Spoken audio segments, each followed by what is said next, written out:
Iran और America में तनाव अब एक बार फिर से बढ़ता हुआ नजर आ रहा है। देखिए, ईरान ने आज कुवैत और बहरीन में अमेरिकी मिलिट्री बेस पर मिसाइल और ड्रोन से हमले किए हैं, जिसके बाद अब मिडिल ईस्ट में महायुद्ध की आहट साफ तौर पर झलक रही है।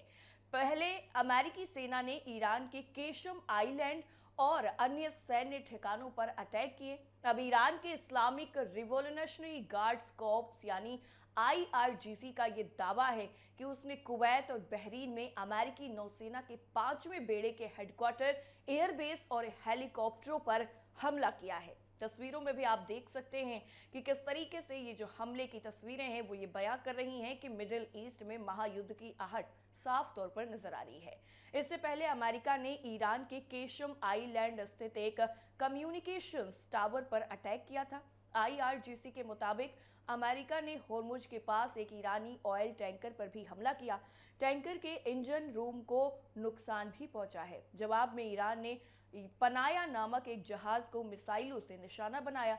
वहीं अमेरिकी सेंट्रल कमांड ने अपने बयान में कहा है कि ईरान ने अपने पड़ोसी देशों की ओर कई मिसाइलें दागी हैं। हालांकि सभी हमले फेल हो गए। कुवैत पर दागी गई 2 मिसाइलें या तो टारगेट से चूक गईं या रास्ते में ही नष्ट कर दी गईं। बहरीन पर दागी गई 3 मिसाइलों को अमेरिकी और बहरीन एयर डिफेंस सिस्टम ने रोक दिया। जो रिपोर्ट सामने आ रही हैं उनके मुताबिक ये हमला तब हुआ जब ईरान ने अमेरिका और इजराइल के साथ युद्ध में संघर्ष विराम बढ़ाने के लिए मध्यस्थों से बातचीत बंद कर दी।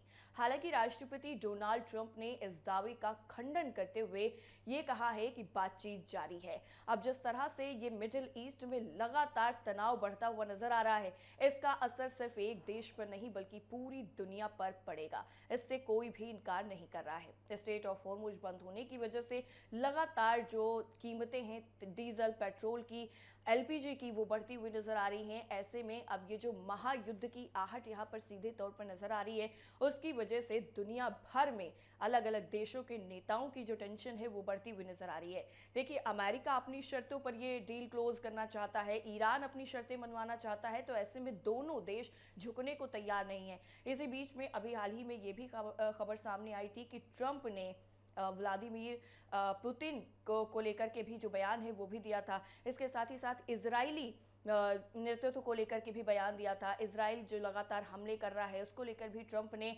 जो अपनी नाराजगी है वो जाहिर की थी। ऐसे में अब जो ये नई खबर सामने आई है और जो ये बड़ा हमला देखने को मिला है, इससे कहीं ना कहीं ये रिश्ते और ज़्यादा गंभीर होते हुए नजर आ रहे हैं।